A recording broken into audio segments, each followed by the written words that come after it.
नमस्कार, स्वागत है आप सभी का एक बार फिर से आपके अपने यूट्यूब चैनल ग्रैंड गौरव के ऊपर। आज मैं जस्टिस वाला पार्ट जिसको हम लोगों ने प्रीवियस सेशंस में टैकल नहीं किया था, वहाँ तक पहुँचने की कोशिश करेंगे। आज का हमारा जो टॉपिक है वो human values and professional ethics के अंदर बनाया हुआ टॉपिक है और जिसमें हम हार्मनी इन फैमिली को स्टडी कर रहे थे। तो जब हम हार्मनी इन फैमिली को देखने जाते हैं तो हम 9 डिफरेंट फीलिंग्स की बात करते हैं। इसी सीरीज में हम लोगों ने ट्रस्ट के बारे में पढ़ लिया है, हम लोगों ने रिस्पेक्ट के बारे में पढ़ लिया और साथ ही साथ अफेक्शन को भी हम लोगों ने लास्ट क्लास में हम लोगों ने कवर कर रखा है। केयर गाइडेंस इन दोनों चीजों के ऊपर भी बात हो गई थी, लेकिन मैं आज की शुरुआत केयर और गाइडेंस से करूंगा क्योंकि एक बार आप रिवीजन के पॉइंट पे आ जाएं। तो अगर हम बात करते हैं केयर और गाइडेंस की, तो हम लोगों ने देखा है कि जब भी हम केयर की बात करते हैं, मैंने आपसे पिछली क्लासेस में ये कहा था कि केयर जो है मुख्य रूप से शरीर के पोषण और संरक्षण की स्वीकृति का भाव है। अर्थात अगर हम देखें तो कोई भी व्यक्ति जो हमारे प्रति या हमारे शरीर के प्रति उसके पोषण और संरक्षण की स्वीकृति का भाव रखता है, वो हमारे प्रति केयर या ममता रखता है। और साथ ही साथ जब हम लोगों ने गाइडेंस की बात करी तो गाइडेंस में हम लोगों ने ये देखा कि गाइडेंस बेसिकली जितने भी लोग हैं जो हमसे जुड़े हैं, या वो परिवार में हो या वो समाज में हो, जितने भी लोग जो हमसे जुड़े हैं, उन्हें समझदार और जिम्मेदार बनाने की जो स्वीकृति का भाव है, इस भाव को ही हम वात्सल्य कहते हैं। वात्सल्य को हम दूसरे शब्दों में पथ प्रदर्शन या मार्गदर्शन भी कहते हैं। और ये पथ प्रदर्शन या मार्गदर्शन जो है व्यक्ति के सेल्फ के आधार पर है।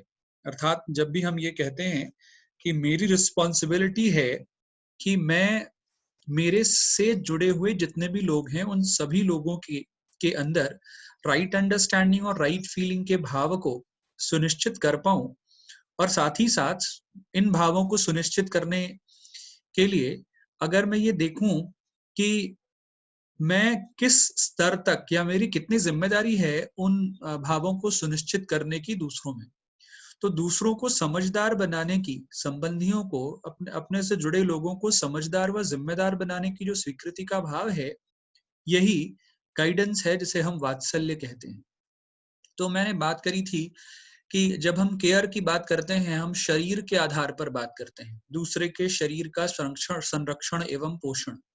और जब हम बात करते हैं गाइडेंस की, तो हम व्यक्ति के शरीर की बात नहीं करते, बल्कि हम उसके सेल्फ की बात करते हैं। सेल्फ में अर्थात आई में राइट अंडरस्टैंडिंग और राइट फीलिंग जैसी चीजों को स्टैब्लिश करना, उन्हें सुनिश्चित करना, उन्हें स्थापित करना, यही गाइडेंस का आधार है।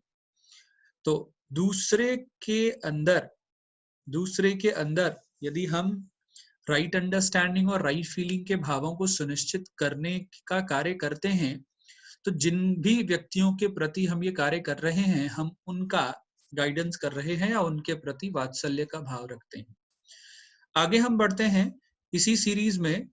हम लोग ये देखते हैं आज कि आज हमारा आज हमारा अगला भाव कौन सा है जिसके बारे में हमें जानना है। तो हम अगले भाव के तौर पर देखते हैं रिवरेंस, जिसे हम श्रद्धा कहते हैं। श्रद्धा क्या है? तो जब हम श्रद्धा की बात करते हैं, हम कहते हैं श्रद्धा बेसिकली श्रेष्ठता की स्वीकृति का भाव है। यानी दूसरे व्यक्ति की श्रेष्ठता की स्वीकृति का भाव, दूसरे को श्रेष्ठ व्यक्ति के तौर पर स्वीकार करना, दूसरे के गुणों, दूसरों की अच्छाई, दूसरों के कार्यों के आधार पर उसे श्रेष्ठ मानना और उस श्रेष्ठता के भाव को लेकर के चलना। अगर इस आधार पर हम देखें तो हम कहते हैं कि हम रिवरेंस का भाव, हम श्रद्धा का भाव रखते हैं। तो ये जो रिवरेंस है, ये जो श्रेष्ठता है, ये श्रेष्ठता को आप एक्सीलेंस के रूप में परिभाषित कर सकते हैं। तो एक्सीलेंस किस में और एक्सीलेंस क्या है? तो कहते हैं कि कोई भी व्यक्ति जिसने हार्मनी प्रत्येक स्तर पर, जीवन के प्रत्येक स्तर पर हार्मनी को समझ लिया है, और साथ ही साथ वह व्यक्ति प्रत्येक स्तर पर हार्मनी में जी रहा है, ऐसे व्यक्ति को ही हम श्रेष्ठ या उच्चतर व्यक्ति कह सकते हैं। तो अगर हम देखने जाते हैं तो हार्मनी किस स्तर पर, तो कहते हैं कि 4 स्तरों पर हार्मनी की बात हमें करनी है। एक तो हमें सेल्फ के आधार पर देखनी है बात, सेल्फ के आधार पर देखना है, यानी व्यक्तिगत स्तर पर हमें श्रेष्ठता के भाव को देखना है। हमें परिवार के स्तर पर, फैमिली के स्तर पर देखना है, समाज के स्तर पर देखना है, और प्रकृति और अस्तित्व में इस श्रेष्ठता के भाव को देखना है। तो कोई भी व्यक्ति जिसने हार्मनी को हार्मनी को समझ लिया है और वो हार्मनी में जी रहा है, ऐसा व्यक्ति ही हमें श्रेष्ठ व्यक्ति के तौर पर प्राप्त होता है। तो अगर हम कहते हैं रिवरेंस, तो रिवरेंस क्या है? Feeling of acceptance for excellence. अगर हम रिवरेंस की बात करें तो हम कहते हैं श्रेष्ठता की स्वीकृति का भाव, दूसरे व्यक्ति को जो कि व्यक्तिगत स्तर पर, परिवार के स्तर पर, समाज के स्तर पर, प्रकृति और अस्तित्व के स्तर पर हार्मनी को समझ पाया है और हार्मनी में जी रहा है, दूसरे ऐसे जितने भी व्यक्ति हैं उन सभी को श्रेष्ठ स्वीकार करना, और श्रेष्ठ स्वीकार करने का जो ये भाव है, इसी भाव को हम रिवरेंस कहते हैं। तो अगर हम देखने जाते हैं तो हम कहते हैं कि एक्सीलेंस किसी व्यक्ति के अंदर अगर आए, यानी श्रेष्ठता अगर किसी व्यक्ति के अंदर आए, तो श्रेष्ठता के आने से समझ का जो स्तर है वो उत्कृष्ट होता है। तो यहाँ पर अगर हम 2 शब्दों को देखें, आप रेड कलर से स्क्रीन पे देख पा रहे होंगे, एक शब्द है एक्सीलेंस और दूसरा शब्द है कॉम्पिटेंस, कंपटीशन। तो अगर हम देखें तो एक्सीलेंस और कंपटीशन ये दोनों अलग अलग चीजें हैं। जब हम एक्सीलेंस की बात करते हैं तो हम ये देखते हैं कि कोई एक व्यक्ति किसी दूसरे व्यक्ति के अंदर, कोई एक व्यक्ति, पहले तो ये समझना है कि जब हम एक्सीलेंस की बात करते हैं तो एक्सीलेंस का अर्थ है कोई व्यक्ति जिसने हार्मनी को समझ लिया है और वो चारों स्तर पर हार्मनी में जी रहा है। तो कोई भी व्यक्ति जो एक्सीलेंस के लेवल पे है वो हमेशा दूसरों को उस स्तर तक लाने का प्रयास करता है। लेकिन जब हम कंपटीशन की बात करते हैं तो कंपटीशन क्या है? तो कहते हैं कंपटीशन के अंतर्गत कोई एक व्यक्ति जिस स्तर पर है, जिस लेवल पर है, वो दूसरे व्यक्ति को उस स्तर या उस लेवल पर पहुंचने नहीं देना चाहता। तो 2 अलग अलग चीजें हुई जिन्हें आपको समझना था। एक तो श्रेष्ठता, जब हम श्रद्धा की बात करते हैं, रिवरेंस की बात करते हैं, तो रिवरेंस क्या है? तो रिवरेंस श्रेष्ठता के भाव की स्वीकृति है। और हम श्रेष्ठता को देखने जाते हैं तो किस आधार पर देखते हैं? हम कहते हैं कि कोई भी व्यक्ति जो हार्मनी को समझ करके, हार्मनी में जी रहा है, कोई भी व्यक्ति जो हार्मनी को समझ करके हार्मनी में जी रहा है, वो व्यक्ति श्रेष्ठ है और ये चारों स्तर पर जी रहा है। तो बहुत सारे ऐसे व्यक्ति होते हैं जो श्रेष्ठ हैं, लेकिन कुछ ऐसे व्यक्ति भी होते हैं जो अपनी किसी योग्यता या क्षमता के आधार पर उन्होंने श्रेष्ठता प्राप्त कर ली है, लेकिन उस श्रेष्ठता का प्रयोग वो सिर्फ स्वयं के लिए करते हैं। तो ये ध्यान रखना है, हार्मनी को समझना और हार्मनी में जीना ये श्रेष्ठता है, और जिस भी व्यक्ति के अंदर ये श्रेष्ठता का भाव सुनिश्चित हो गया और वो यदि चारों स्तरों पर, व्यक्तिगत स्तर पर, परिवार के स्तर पर, समाज के स्तर पर और प्रकृति और अस्तित्व के स्तर पर सभी में श्रेष्ठता सुनिश्चित करना चाहता है, वास्तव में वही श्रेष्ठ है। तो श्रद्धा का भाव उसी व्यक्ति के प्रति होना चाहिए। अब जब हम कंपटीशन की बात करते हैं तो कंपटीशन की स्थिति क्या है? स्पर्धा की स्थिति क्या है? कि मैंने जो योग्यता अर्जित की है उस योग्यता को दूसरा कोई अर्जित ना कर सके, या मैंने जो योग्यता या श्रेष्ठता प्राप्त की है उस श्रेष्ठता तक दूसरा कोई पहुंच ना सके। तो अगर हम ये देखने जाते हैं तो हम ये कहते हैं कि एक्सीलेंस जो है वो ज्यादा अच्छी चीज है इन कंपैरिजन टू कंपटीशन। तो व्यक्ति को एक्सीलेंस के स्तर पर कार्य करना चाहिए। जिस एक योग्यता या क्षमता के स्तर पर, जिस श्रेष्ठता के स्तर पर आपने स्वयं को पहुंचा लिया है, आपकी ये जिम्मेदारी बनती है कि आप दूसरों को भी उस स्तर तक पहुंचने में हेल्प करें।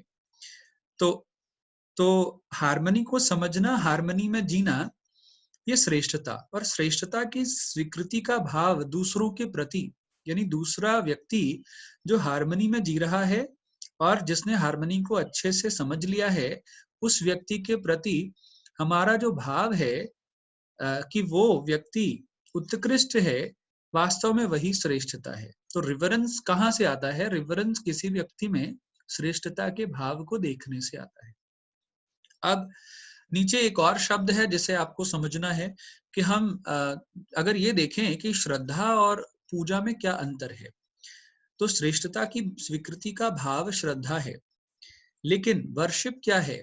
तो कहते हैं श्रेष्ठता के लिए किए गए प्रयास ये वर्शिप में आते हैं। यानी अगर मैं किसी स्तर पर हार्मनी को सुनिश्चित नहीं कर पा रहा हूं, मैं किसी स्तर पर अपने जीवन में हार्मनी में नहीं जी पा रहा हूं, और जिन लोगों ने भी अपने जीवन में हार्मनी को सुनिश्चित कर लिया है और वो हार्मनी में जी रहे हैं, तो उनके प्रति जो श्रेष्ठता का भाव है वो रिवरेंस है। लेकिन आप स्वयं यदि उस श्रेष्ठता को प्राप्त करने के लिए प्रयास करते हैं, तो आपके द्वारा किया गया वो प्रयास वास्तव में वर्शिप है, पूजा है। तो अगर हम पूजा की बात करें तो कहते हैं efforts made to achieve excellence. मेरे द्वारा श्रेष्ठता को प्राप्त करने के लिए किए जाने वाले जितने भी प्रयास हैं, मतलब जीवन में मैं जितने भी प्रयास कर रहा हूं, जो प्रयास मुझे श्रेष्ठता की श्रेणी तक ले जाते हैं, वे सभी प्रयास मेरे द्वारा की गए पूजा के समान है। तो अगर हम देखें तो कहते हैं पूजा कोई रिचुअल नहीं है, कोई प्रथा या परंपरा नहीं है। पूजा कोई ऐसा कार्य भी नहीं है जिसका संबंध धर्म या संप्रदाय या विशेष संस्कृति से है। वास्तव में पूजा श्रेष्ठता के लिए किया जाने वाला प्रयास है। तो कोई भी व्यक्ति जो अपने जीवन में दूसरे व्यक्तियों को, जो जिन्होंने श्रेष्ठता को प्राप्त कर लिया है, अगर वह व्यक्ति उन व्यक्तियों को देख करके उनके गुणों के आधार पर स्वयं में यदि उस श्रेष्ठता को सुनिश्चित करने का प्रयास करता है, तो उसके द्वारा किया गया जितना भी प्रयास है वह सभी प्रयास पूजा के अर्थ में होगा, यानी उसे पूजा कहेंगे। तो आप ये देख पा रहे हैं कि आप ये देख पा रहे हैं कि श्रद्धा क्या है। तो यहाँ पर आपने देखा, जब हम श्रद्धा की बात करते हैं तो श्रद्धा की बात करते ही हम कहते हैं श्रेष्ठता की स्वीकृति का भाव। श्रेष्ठता की स्वीकृति का भाव यानी किसी भी व्यक्ति को जिसे हमने श्रेष्ठ रूप में स्वीकार लिया, जो जीवन के अलग अलग स्तरों पर हार्मनी में जी रहा है, उसने हार्मनी को समझ लिया है, वह व्यक्ति श्रद्धा का पात्र है। तो श्रद्धा किससे देनी है, श्रद्धा किसके लिए है? तो जब हम कहते हैं श्रद्धा किसे देनी है, तो हम उस व्यक्ति की बात करते हैं जिस व्यक्ति ने अपने जीवन में चारों स्तर पर हार्मनी को समझ लिया है और वह हार्मनी में जी रहा है। ठीक, थोड़ा और आगे बढ़ें, हम ये देखें श्रद्धा के बाद अगली चीज कौन सी है, अगला भाव कौन सा है। तो जब ये समझने चलते हैं तो थोड़ा सा एक चीज और भी है जो इसमें देख लेनी चाहिए मुझे, कि अगर हम एक्सीलेंस के लिए कार्य करते हैं, श्रेष्ठता को प्राप्त करने के लिए कार्य करते हैं, तो हम पहले ये सुनिश्चित करते हैं कि दूसरा मेरे ही जैसा है। लेकिन जब हम कंपटीशन की बात करते हैं तो कंपटीशन के भाव में, प्रतिस्पर्धा के भाव में हम ये देखते हैं कि दूसरा मेरे जैसा या मेरे बराबर ना हो। ये बहुत ही बड़ी बात है, ये बहुत ही बड़ी बात है। इस चीज को आपको बहुत अच्छे से देखना पड़ेगा। अगर हम श्रेष्ठता की बात करते हैं तो हम श्रेष्ठता का आधार लेते हैं कि दूसरा व्यक्ति मेरे जैसा है, यानी योग्यता के आधार पर हम देखने जाते हैं। लेकिन अगर हम कंपटीशन की बात करते हैं तो मैं ही श्रेष्ठ हूँ, मैं ही उत्कृष्ट हूँ और दूसरा कोई मेरे जैसा नहीं है, यह भाव कंपटीशन लाता है। तो वी आर कॉम्प्लीमेंट्री। अगर अगर एक्सीलेंस देखें, श्रेष्ठता देखें, तो हम कहते हैं हम एक दूसरे के पूरक हैं। लेकिन अगर हम कंपटीशन के स्तर पर देखें, प्रतिस्पर्धा के स्तर पर देखें, तो हम कहते हैं कि हम एक दूसरे से अलग हैं। तो हम जहां किसी भी व्यक्ति में समानता देखते हैं, समानता का भाव होता है, समान स्वीकार्यता का भाव होता है, दूसरे के अंदर विद्यमान श्रेष्ठता को स्वीकार करने का भाव होता है, वह श्रेष्ठता है। लेकिन दूसरे के अंदर विद्यमान गुणों को ज्यादा या कम समझना, कोई व्यक्ति मेरे गुणों के बराबर ना आए, इस दृष्टि से कार्य करना, ये सभी चीजें कंपटीशन में आती हैं, ये श्रेष्ठता का विषय नहीं है। एक और चीज जो देखते हैं तो हम ये दिखाई देता है हमें कि देखिए, जब भी हम श्रेष्ठता की बात करते हैं, ये सारी चीजें नेचुरल एक्सेप्टेंस और स्वतंत्रता पर आधारित हैं। तो ये सेल्फ के आधार पर चलती हैं और व्यक्ति अपने जीवन के उद्देश्यों को जितना ज्यादा सुनिश्चित कर पाएगा, उतना ज्यादा वो अपने जीवन में श्रेष्ठता को प्राप्त कर पाएगा। तो श्रेष्ठता जिन भी व्यक्तियों में विद्यमान होती है, उनमें ट्रस्ट, उनमें रिस्पेक्ट, उनमें केयर, अफेक्शन, ये सारी चीजें बहुत उचित मात्रा में, बहुत अच्छी तरह से विद्यमान होती हैं। लेकिन जिन लोगों में भी कंपटीशन का भाव हो, जिन लोगों में भी विभेद का भाव हो, जो लोग भी ऊंच नीच, अलग, सही गलत, इस आधार पर लोगों को जज करते हैं, तो ऐसे लोग प्री कंडीशनिंग के आधार पर चलते हैं। ऐसे लोगों का जो रिलेशन होता है, ऐसे लोगों का जो जो संबंध है, वो कंडीशनल होता है। वो इस आधार पर निश्चित होता है कि जब तक मैं उनके स्तर से ऊपर हूं, तब तक ही मैं उनके साथ संबंध में रहूंगा। एक बार अगर वो मेरे स्तर से ऊपर आ गए, तो फिर कहीं ना कहीं वो मेरी श्रेष्ठता को चुनौती दे रहे हैं और ऐसी दशा में मैं संबंधों को लेकर चलने की स्थिति को नहीं मानता। तो ये देखें तो हम कहते हैं कि एक्सीलेंस में हम क्या करते हैं, तो कहते हैं एक्सीलेंस जो है, एक्सीलेंस में हम समानता के आधार पर एक दूसरे की चीजों को, एक दूसरे के कमियों और दोषों को दूर करने और उन्हें उत्कृष्ट बनाने के कार्य में सहयोग देते हैं। लेकिन जब हम कंपटीशन की बात करते हैं, तो यहाँ पे अंतर विरोध आता है, यहाँ पर ईर्ष्या आती है, यहाँ पे विभिन्न प्रकार से एक्सप्लॉयटेशन की भावना आती है, विभिन्न प्रकार से दूसरों को परेशान करने की, कि वह मेरे स्तर तक ना पहुंच पाए, इस भावना को हम जन्म देते हैं। तो इन आधारों पर देखें तो एक्सीलेंस और कंपटीशन बिल्कुल अलग अलग चीजें आपने इन कुछ आधारों पर देखा है। थोड़ा और अगर देखें तो कुछ महत्वपूर्ण चीजें हैं जिनको आपको देख लेना है। सबसे पहली चीज, हमने कहा श्रेष्ठता की बात जब हम करते हैं तो ये कहते हैं the other is like me, we are complementary. और जब हम कंपटीशन की बात करते हैं तो हम कहते हैं the other person is not like me and I am different from the other. तो अगर ये देखें कि श्रेष्ठता क्या है, तो कहते हैं कि हैप्पीनेस और प्रॉस्पेरिटी कंटिन्यूटी में लेकर चलना, यह उद्देश्य श्रेष्ठता में भी है। हैप्पीनेस और प्रॉस्पेरिटी कंटिन्यूटी में लेकर चलना, यह उद्देश्य कॉम्पिटिटिव फीलिंग में भी है। लेकिन अंतर कहाँ है? अगर अंतर देखें तो ये चीजें बिल्कुल क्लियर हो जाती हैं कि एक्सीलेंस में हम चारों ह्यूमन गोल्स की बात करते हैं। एक्सीलेंस में हम जीवन के जितने भी स्तर हैं, व्यक्तिगत स्तर पर, परिवार के स्तर पर, समाज के स्तर पर और प्रकृति और अस्तित्व के स्तर पर बात करते हैं। लेकिन अगर हम कंपटीशन के स्तर पर देखने जाएं, तो हम कहते हैं कि कोई व्यक्ति जो फिजिकल एक्यूमुलेशंस कर रहा है, कोई व्यक्ति जो अपनी योग्यता और क्षमता को बनाए रखने के लिए धन, संपदा, वैभव, इन सारी चीजों को अर्जित कर रहा है, वो विभिन्न प्रकार के सेंसेशंस को मैक्सिमाइज करने में, वो चीजें जो उसे इंद्रिय सुख देती हैं, उन चीजों को एकत्र करने में लगा है, तो वो कंपटीशन के भाव से चल रहा है। वो मानव जीवन के जो उद्देश्य हैं, मानव जीवन का जो उद्देश्य है, उस आधार पर नहीं चल रहा। तो हैप्पीनेस चाहिए, प्रॉस्पेरिटी चाहिए, कंटिन्यूटी में चाहिए, उचित मात्रा में चाहिए, सही समझ के आधार पर चाहिए, लेकिन सभी के लिए चाहिए।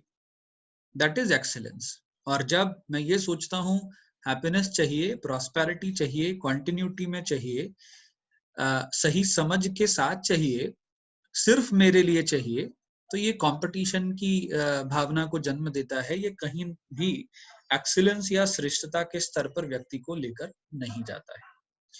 अगर आप रिस्पॉन्सिबिलिटी देखें कि जो व्यक्ति श्रेष्ठ है, उस व्यक्ति की रिस्पॉन्सिबिलिटी क्या है, उसका उत्तरदायित्व क्या है, तो रिस्पॉन्सिबिलिटी के स्तर पर अगर देखें तो ये कहते हैं to understand harmony and to live in harmony at all levels of being. श्रेष्ठ व्यक्ति कौन है? श्रेष्ठ व्यक्ति की ये जिम्मेदारी है कि वो हर स्तर पर हार्मनी को समझ पाए, हर स्तर पर जीवन में संगीत को समझ पाए और जीवन में संगीत के साथ जी पाए, जीवन में बैलेंस के साथ जी पाए, हार्मनी के साथ जी पाए। ये श्रेष्ठ व्यक्ति की जिम्मेदारी है।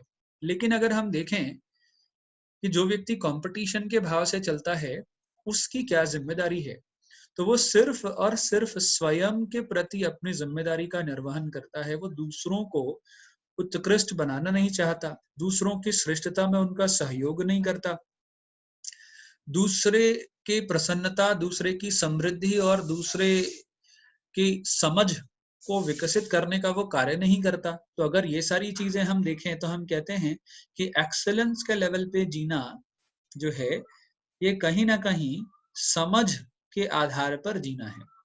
लेकिन कंपटीशन के आधार पर जीना, ऊंच नीच के आधार पर जीना, भेदभाव के भाव को रख करके जीना, ये कहीं ना कहीं कंपटीशन के लेवल पे जीना है, जहां कोई जिम्मेदारी नहीं दिखती है हमें हमारी। अब एक और चीज कि एक्सीलेंस के लेवल पे अगर हम देखें तो हम कहते हैं सेल्फ का डेवलपमेंट करना सबसे प्राइमरी पर्पस है। लेकिन अगर हम कंपटीशन के लेवल पे देखें तो ये देख पाएंगे, स्वतः ही ये दिखेगा कि वह व्यक्ति जो कंपटीशन के स्तर पर जी रहा है, वह व्यक्ति स्वयं को कभी भी विकसित नहीं कर पाएगा, इसलिए क्योंकि स्वयं को वो पहचान ही नहीं पाएगा, वो सेल्फ को रिकॉग्नाइज नहीं कर पाएगा। और जो व्यक्ति सेल्फ को रिकॉग्नाइज नहीं कर पाएगा, वह व्यक्ति उन चीजों, उन गुणों जो सेल्फ में होती हैं, उन योग्यताओं पर कार्य नहीं कर पाएगा। तो हम ये देखते हैं कि श्रेष्ठता में तो हम स्वयं पर भी कार्य करते हैं और दूसरों को स्वयं पर कार्य करने में सहयोग देते हैं। कंपटीशन में ऐसी स्थिति नहीं है। और डेवलपमेंट ऑफ अदर्स, ये हमें सिर्फ एक्सीलेंस में दिखता है। डेवलपमेंट सिर्फ मेरा हो, विकास सिर्फ मेरा हो, मैं दूसरों से आगे रहूं, ये जो भाव है, ये हमेशा हमें कंपटीशन में दिखता है। तो आज हम लोगों ने ये देखा कि श्रद्धा क्या है, और जब हम लोगों ने ये देखा कि श्रद्धा क्या है, तो कहते हैं feeling of acceptance for excellence, श्रेष्ठता की स्वीकृति का भाव, दूसरे व्यक्ति को श्रेष्ठ स्वीकार करने का जो भाव है, ये श्रेष्ठता है, सॉरी ये रिवरेंस है। और श्रेष्ठता क्या है, तो कहते हैं कि जो भी व्यक्ति जिसने हार्मनी को अपने जीवन में समझ लिया है और अपने जीवन में स्थापित करके वो जीवन में हार्मनी के साथ जी रहा है, ऐसा व्यक्ति श्रेष्ठ है।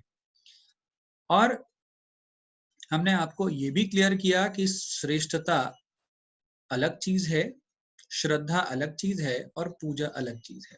पूजा क्या है? जब इस बात को हमने देखा तो हम कहते हैं मेरे द्वारा श्रेष्ठता के लिए किया गया प्रयास, ये पूजा है। तो श्रेष्ठता, दूसरे की श्रेष्ठता को स्वीकार करना रिवरेंस है। स्वयं को श्रेष्ठ बनाने के लिए कार्य करना वर्शिप है, पूजा है। तो आज हम लोगों ने देखा कि रिवरेंस क्या होता है, रिवरेंस में श्रेष्ठता क्या होती है, रिवरेंस अर्थात श्रद्धा और पूजा जिसे हम वर्शिप कह रहे हैं उसमें क्या अंतर है। हम लोगों ने ये देखा कि हम एक्सीलेंस के लिए यानी श्रेष्ठता के लिए कार्य करते हैं या फिर हम कंपटीशन के आधार पर जीते हैं, और कई आधारों पर हमने इन चीजों को देखने की बात करी।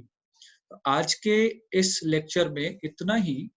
आशा करता हूं कि आपको ये लेक्चर बहुत पसंद आया होगा। यदि आपकी कोई शिकायत या कोई सुझाव है या किसी प्रकार का प्रश्न है तो आप अब हमें कमेंट बॉक्स में कमेंट करके जरूर बताएं, या आप हमें मेल भी कर सकते हैं।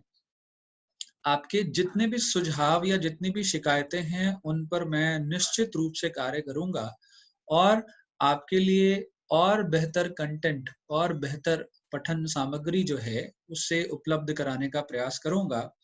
तो इस